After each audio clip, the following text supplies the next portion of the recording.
சர்வதேச தொழிலாளர் தினத்தில் நாங்கள் இங்கே கூடியிருக்கின்றோம். பல்வேறு துறைகளை சார்ந்தவர்கள் ஒன்றாக இந்த மண்டபத்தை நிறைத்திருக்கின்றார்கள். இந்த சர்வதேச தொழிலாளர் தினத்தை பற்றி நீங்கள் நிறையவே கேள்விப்பட்டிருப்பீர்கள். தொழிலாளர்களின் உரிமைகளுக்காக தங்களுடைய உயிர்களையும் உடைமைகளையும் இது போன்ற இன்ன பலவற்றையும் இழந்து 18 மணித்தியாலம் 12 மணித்தியால வேலை நேரம் என்பவையெல்லாம் குறைக்கப்பட்டு தொழிலாளர்களுக்கான ஒரு ஒழுங்குமுறையான அவர்களுக்கான ஓய்வு பொழுதுபோக்கு என்பவற்றுக்கு எல்லாவற்றுக்குமே இடங்கொடு வகையில் அங்கே வேலை நேரங்கள் மற்றும் வேலை தொடர்பான பாதுகாப்புகள், குறிப்பாக பெண்களுக்கான பாதுகாப்புகள் எல்லாம் படிப்படியாக வெற்றி கொள்ளப்பட்ட விடயங்களை உள்ளடக்கி இந்த சர்வதேச தொழிலாளர் தினம் கொண்டாடப்படுகின்றது.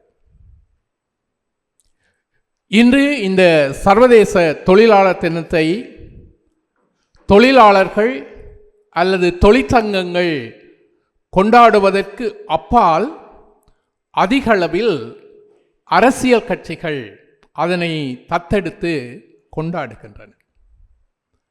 இந்த அரசியல் கட்சிகள் கொண்டாடுவதில் 2 நோக்கங்கள் இருக்கின்றது.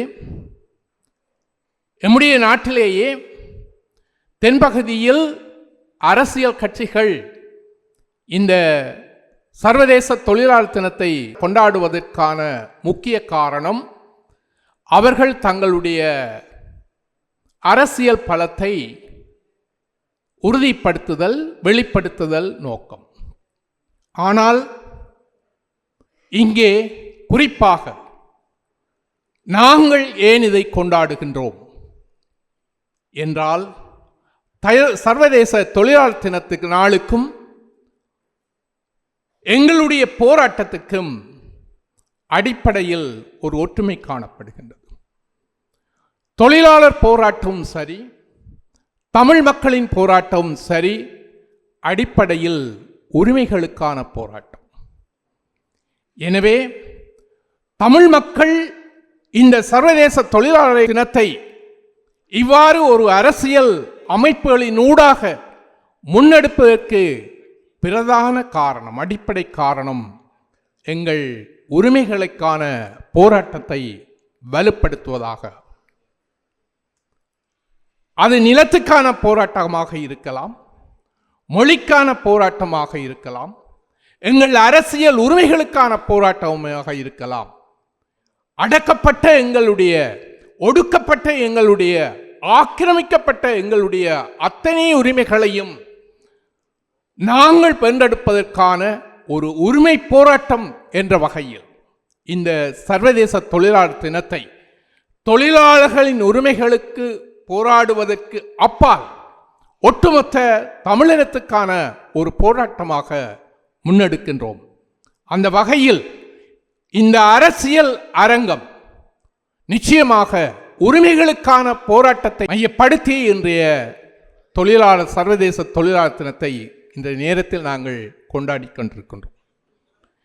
இன்று நாங்கள் அடக்கப்பட்ட, ஆக்கிரமிக்கப்பட்ட, ஒடுக்கப்பட்ட ஒரு இனமாக, உரிமைகள் மறக்கப்பட்ட ஒரு இனமாக இருக்கின்றோம், இருந்து வருகின்றோம். அதனை உடைப்பதற்காக நாங்கள் எத்தனையோ போராட்டங்களை முன்னெடுக்கின்றோம்.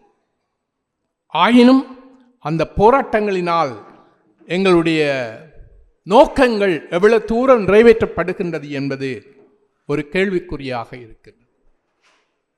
நிச்சயமாக அந்த போராட்டங்களினால் தான் எங்களுடைய உரிமைகளை வென்றெடுக்க முடியும் என்று நாங்கள் நம்புகின்றோம்.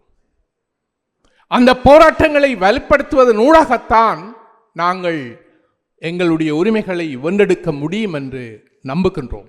அந்த அடிப்படையில் தான் இன்றைய நாளையும் நாங்கள் எங்கள் போராட்ட வடிவமாக முன்னெடுத்து வருகின்றோம்.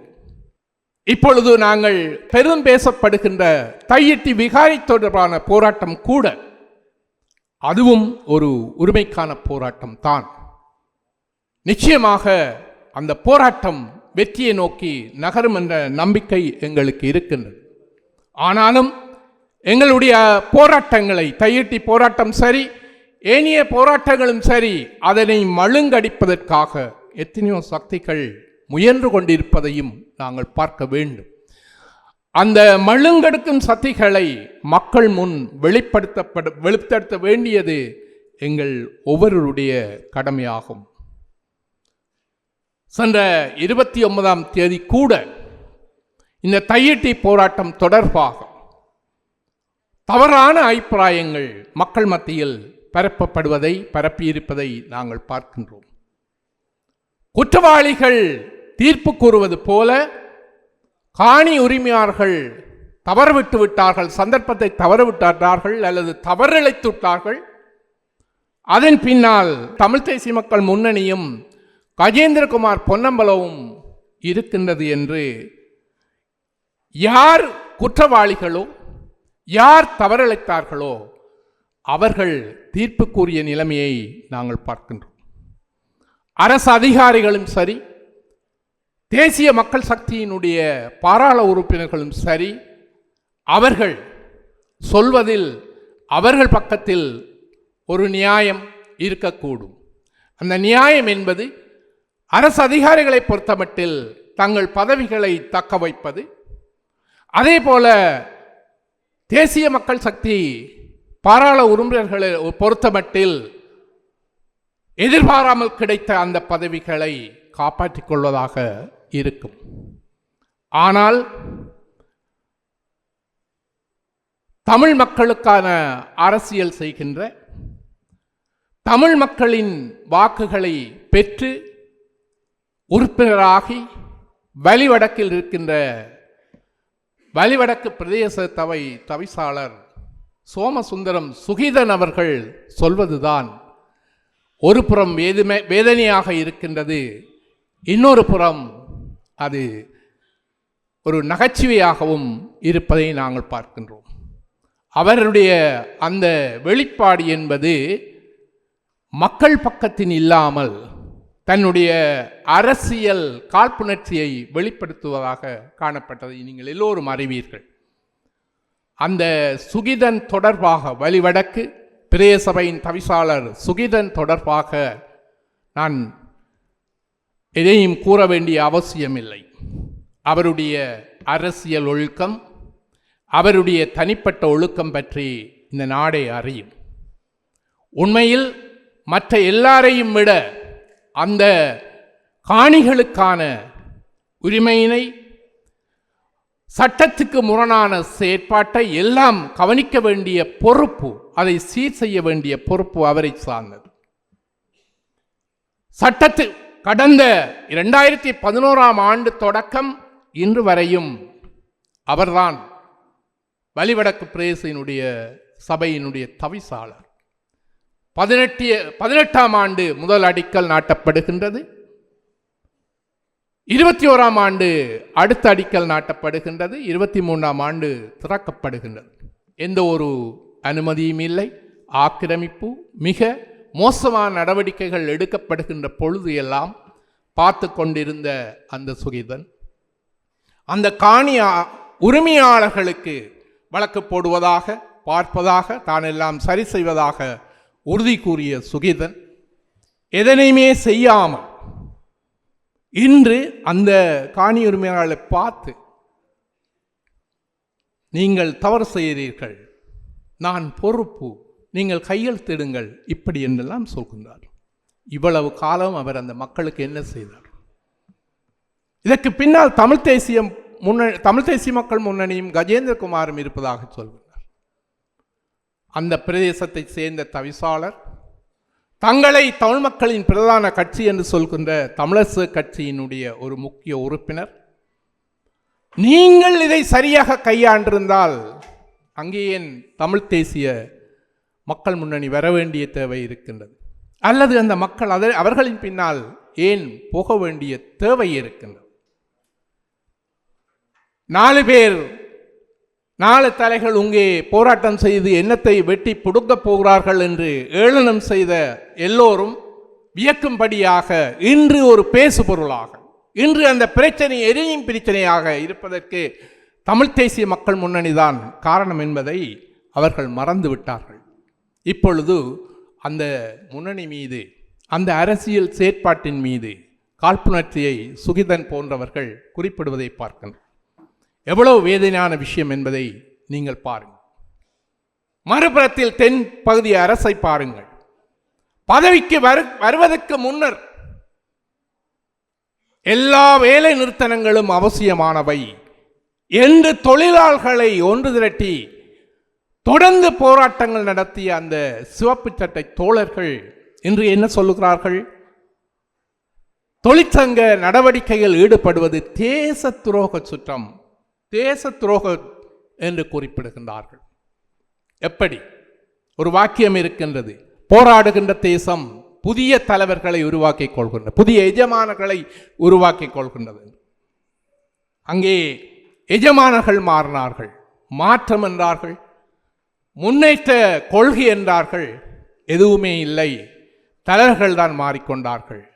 ஊழலும் நடக்கின்றது, அதிகார துஷ்பிரயோகமும் நடக்கின்றது, அவசரகால சட்டமும் தொடர்கின்றது, பயங்கரவாத சட்டமும் தொடர்கின்றது, மாகாண சபை தேர்தல் இல்லை, எங்கள் மக்களினுடைய நிலங்கள் விடுவிக்கப்படவில்லை, பதிலாக புதிய நிலங்களை அபகரிப்பதற்கான முயற்சிகள், புதிய தொல்பொருள் சான்றுகள் என்ற கதைகளின் ஊடாக தமிழ் மக்களின் வாழ்விடங்களையும் மத வழிபாட்டிடங்களையும் அபகரிக்க திட்டங்கள் எல்லாமே தொடர்கின்றன. அப்ப என்ன மாற்றத்தை கண்டோம்? என்ன முன்னேற்றத்தை கண்டோம்? ஒன்றுமே இல்லை. தொழிலாளர் சார்பில் தாங்கள் இடதுசாரி கொள்கை உடையவர்கள் என்று கூறிக்கொண்டு மக்களை ஏமாற்றி, அதிலும் சிறப்பாக எங்கள் மக்களை ஏமாற்றி பதவிக்கு வந்தவர்கள் இன்று என்ன செய்கின்றார்கள்?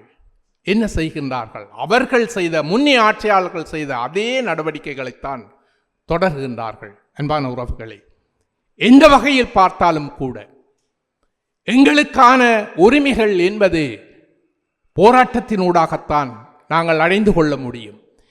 இந்த போராட்டம் வலுப்பெறுகின்ற பொழுதுதான் நாங்கள் நிச்சயமாக எங்கள் உரிமைகளை அடைந்து கொள்ள முடியும். எங்கள் போராட்டம் வலுப்பெற வேண்டும் என்றால் கொள்கை வழி நின்று தலைமை தாங்குகின்ற மக்களின் பின்னால், தலைவர்களின் பின்னால் நாங்கள் ஒன்றாக அணிதர வேண்டிய தேவை இருக்கின்றது. இந்த நேரத்தில் நாங்கள் சர்வதேச தொழிலாளர் தினம் தொடர்பான ஒரு பிரபல்யமான கூற்று, சர்வதேச தொழிலாளர் தினத்தில் எல்லோராலையும் இடப்படுகின்ற கோஷம், தொழிலாளர்களே ஒன்றுபடுங்கள், சர்வதேச தொழிலாளர்களே ஒன்றுபடுங்கள். நிச்சயமாக எங்கள் தமிழ் தேசத்தில் உண்மையான தமிழ் தேசிய கொள்கை வழி நிற்பவர்கள், அவர்களின் பின்னால் நாங்கள் எல்லோரும் ஒன்று சேர வேண்டும். அவ்வாறு ஒன்று சேர்ந்து எங்கள் போராட்டங்களை வலுப்படுத்துவதன் ஊடாகத்தான் நிச்சயமாக நாங்கள் எங்கள் உரிமைகளை இந்த மண்ணில் நிலைநாட்டிக் கொள்ள முடியும். இதற்காகவே நாங்கள் ஆயிரம் உயிர்களை தியாகம் செய்திருக்கின்றோம். இந்த தியாகங்களும் இந்த இழப்புகளும் இந்த இன்னல்கள் எல்லாமே நிச்சயமாக ஒரு விடிவை நோக்கி போக வேண்டும் என்றால் நிச்சயமாக நாங்கள் எல்லோருமே ஒன்றுபட்டு உறுதிப்பட்டு கொள்கை வழி செல்ல வேண்டும். எனவே இந்த சர்வதேச தொழிலாளர் தினத்தில் நாங்கள் எல்லோரும் தமிழ் தேசியம் சார்ந்து உண்மையான கொள்கை வழி நடக்கும் தலைவர்கள் பின்னால் ஒன்று திரளவோம்.